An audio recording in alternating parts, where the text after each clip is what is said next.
क्षेत्र का, विश्व का जो कल्याण है, इसके लिए यज्ञ करवाया जाता है। यज्ञ जो है 11 अप्रैल को यहाँ ध्वजारोपण हुआ है, 24 मई को कलश यात्रा है, 3 जून को पूर्णाहुति भंडारा आदि रहेगा। पूरे ग्रामवासी ने, हम तमाम क्षेत्रवासी काफी खुश हैं। इस क्षेत्र में सभी लोगों का अपार समर्थन प्राप्त हो रहा है हम लोगों को।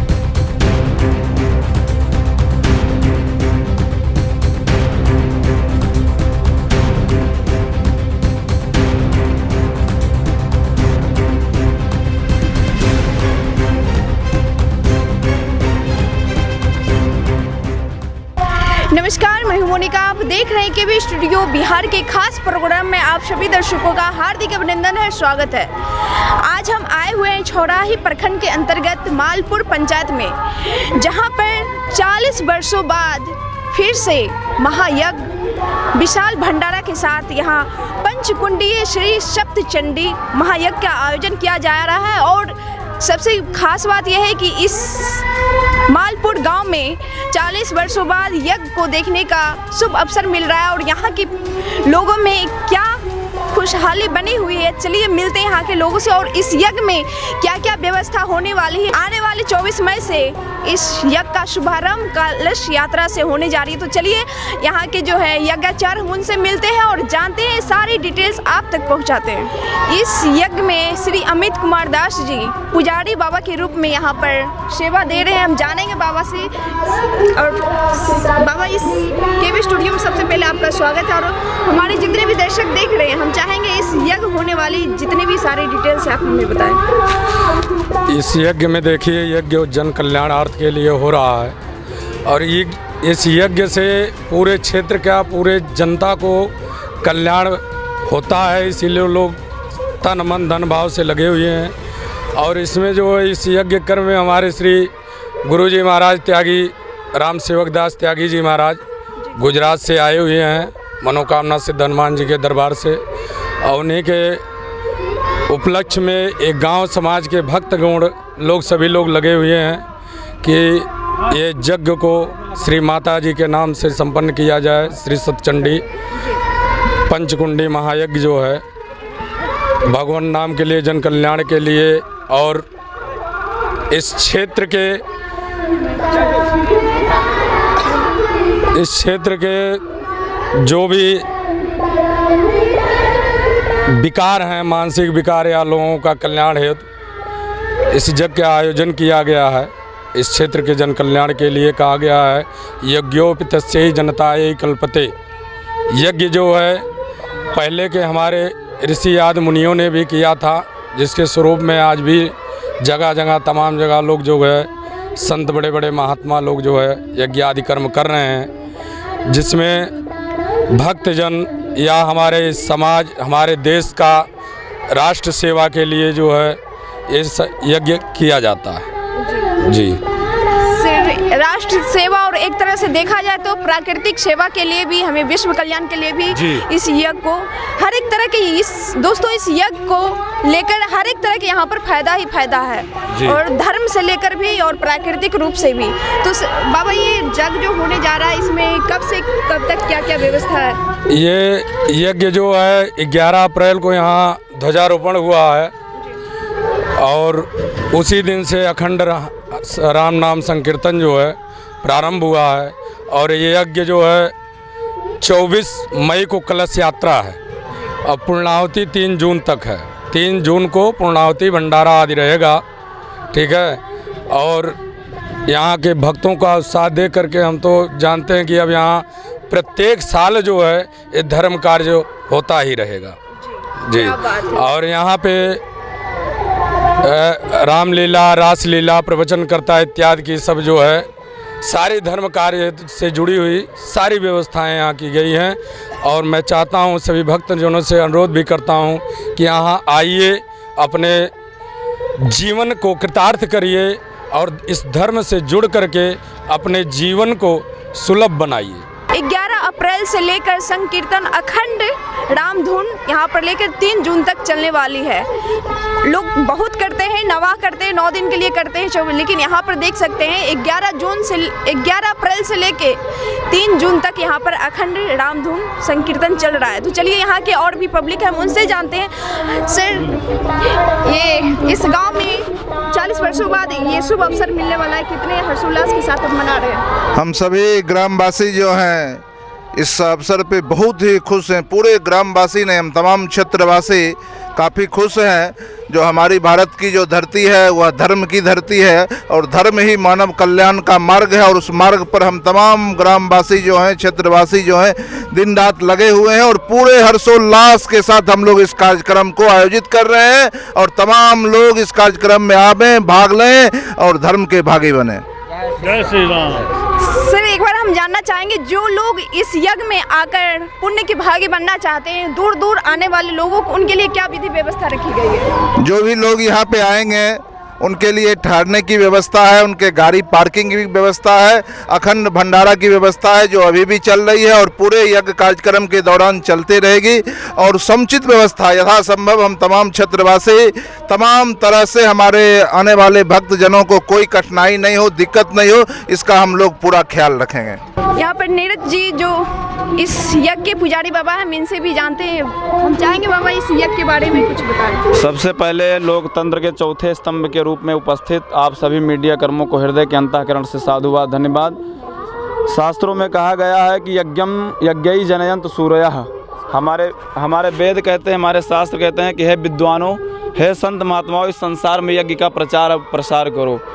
तो परम पूज्य महामंडलेश्वर श्री श्री 108 श्री राम सेवकदास त्यागी बापू जी महाराज के तत्वाधान में उगाहित यह दिव्य व भव्य श्री सचंडी महायज्ञ का आयोजन हो रहा है, जिसमें हम सभी लोगों को परम सौभाग्य प्राप्त हुआ है कि जगत नियंता अकारण करुणा वरुणालय भक्त वांछा कल्पतरो अखंड कोटि ब्रह्मांड नायक जगत पिता जगत जगदीश्वर मोर मुकुटधारी बंसीधारी की दिव्य व भव्य आरती दोनों टाइम होती है और प्रभु का भोग प्रसाद भी लगता है।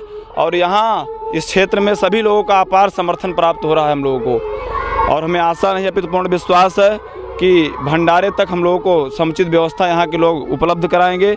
अभी जैसा कि आदरणीय मास्टर जी ने कहा कि यहाँ तमाम प्रकार की व्यवस्थाएं उपलब्ध कराई जाएंगी। और सबसे खास बात यह है कि इस यज्ञ में पटना आदि से बड़े बड़े झूले, सर्कस, मौत के कुएं आ रहे हैं। तो हम निवेदन करेंगे, आग्रह करेंगे सभी जनता जनार्दन से कि भारी से भारी संख्या में आएँ और यज्ञ नारायण भगवान की 108 परिक्रमा कर परम पूज्य गुरुदेव भगवान का आशीर्वाद प्राप्त कर अपने जीवन को कृतार्थ करें, अपने जीवन को धन्य करें। Thank you so much. तो देख सकते हैं आप यहाँ पर इस यज्ञ में आकर आप एक तरह से मनोरंजन की भी काफ़ी अच्छी व्यवस्था की गई है। और सबसे बड़ी बात है, इस यज्ञ में आके आप दोस्तों 8 बजे से लेकर 12 बजे तक प्रत्येक दिन 24 मई से लेकर 3 जून तक आप यहाँ 8 बजे से लेकर 12 बजे तक हवन करके इस यज्ञ का पुण्य प्राप्त कर सकते हैं। जो यहाँ पे कार्यक्रम है समय सारणी 8 बजे से 12 बजे सुबह में पूजन हवन, फिर 12 बजे से 3 बजे तक अवध धाम के कलाकारों के द्वारा रामलीला का आयोजन है। 3 बजे से 6 बजे तक हवन का कार्यक्रम है। 6 बजे से 8 बजे तक संत शिरोमणि के द्वारा प्रवचन का लाभ हम लोग लेंगे। और फिर 9 बजे रात्रि से लेकर 1 बजे रात्रि तक वृंदावन के कलाकारों के द्वारा रासलीला का मंचन किया जाएगा। क्या बात है, थैंक यू सो मच। तो देख सकते हैं यहाँ के गांव के लोगों से काफ़ी यहाँ पर भीड़ भी जमी हुई है। चलिए और भी हम लोगों से यहाँ जानते हैं कि बाबा यहाँ पर 40 साल बाद इस गांव में यज्ञ होने जा रहा है। इस यज्ञ के बारे में आप क्या कहना चाहेंगे इस खुशी के मौके पर? खुशी बहुत अच्छा हो रहा है। आइए सब लाभ उठाइए, भगवान को दर्शन कीजिए। जी हाँ, बहुत सौभाग्य की बात है जो हमारे गांव में प्रथम बार हम देख रहे हैं जग। और हम लोग के से कोशिश रहेगा कि हम लोग बढ़िया से जग को सफल बनावे। और सभी लोग को कहना चाहते हैं कि भारी से भारी भीड़ लगावे। इस यज्ञ में देख रहे हैं अलग अलग विशेष तरह की मूर्तियां भी बनाई गई है। और यहाँ पर आप आकर खाटू बाबा जी के भी दर्शन कर सकते हैं, जहाँ पर सुबह शाम संध्या आरती और पूजा अर्चना के साथ यहाँ पे हम लोग को धरती धन धन हो गया। जग आज महात्मा जी आए हैं, लाभे है जग। लमसम 2 महीना का कार्यक्रम है और पूरा इस क्षेत्र को आदमी लगे हुए हैं। भंडारा भी है। हम लोग नवा किए थे तो महात्मा जी बोले भाई नवा किए, जग नहीं किए हैं, जग करके देखिए। ओहो वाह, ठीक है, होने दीजिए जग। वही लाद दिए हैं और प्रभु कृपा हो रहा है, चलते हैं। धन्यवाद, थैंक यू। तो देख सकते हैं इस गांव की हर्षोल्लास, और सबसे बड़ी बात है दोस्तों, हम कहना चाहेंगे इस यज्ञ में जो भी लोग अपना झूला डालना चाहते हैं या होर्डिंग लगवाना चाहते हैं, अपना दुकान लगवाना चाहते हैं, तो इस स्क्रीन पर देख रहे नंबर को आप संपर्क करके इस यज्ञ में अपना सीट बुकिंग करवा सकते हैं। और झूला हो गया, दुकान हो गया, जो भी आप यहाँ पर सीट बुक करके आप लगा सकते हैं, क्योंकि ये यज्ञ विशाल महायज्ञ होने वाली है और गांव के लिए सबसे खुशी की बात है।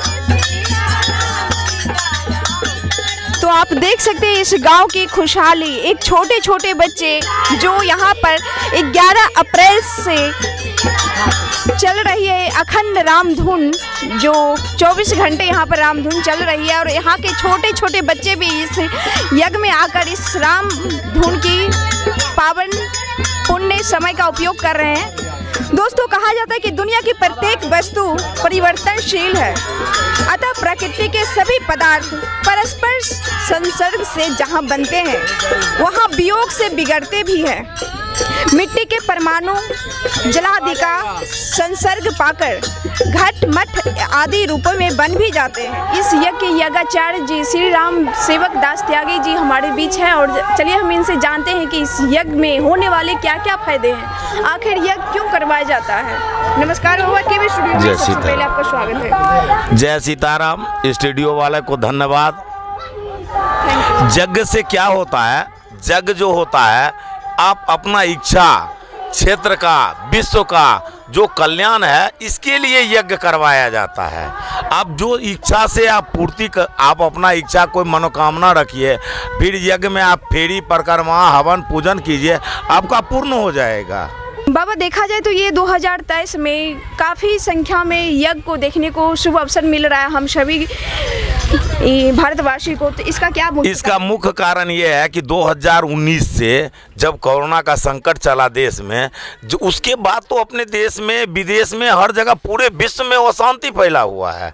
तो अशांति जहाँ पर है और उसको शांति लाने के लिए ही यज्ञ करवाना पड़ेगा। यज्ञ से ही आप लोगों को या विश्व को शांति मिलेगा, क्योंकि जहाँ यज्ञ होता है वहाँ के निगेटिव ऊर्जा खत्म हो जाता है। जब निगेटिव ऊर्जा जहाँ का खत्म हो जाएगा तो वहाँ तो सब खुशहाली जीवन जीने लगेगा। तो खुशहाली जीवन जीने के लिए ही यज्ञ करवाया जाता है। विश्व में शांति स्थापना के लिए यज्ञ करवाया। अभी देखिए कोरोना का संकट रहा, उसके बाद विश्व में युद्ध चल रहा है, परिस्थिति बहुत दयनीय है। इस दयनीय स्थिति में आदमी को, सबको शांति के लिए यज्ञ करवाया जाता है। तो बाबा, ये यज्ञ जो आप पिछले बार बताए थे कि कई तरह के होते हैं और हाँ, सभी के अलग अलग फायदे होते हैं। हाँ, यज्ञ सबसे पहले यज्ञ 3 प्रकार का होता है। एक सात्विकी, तामसी और राजसी।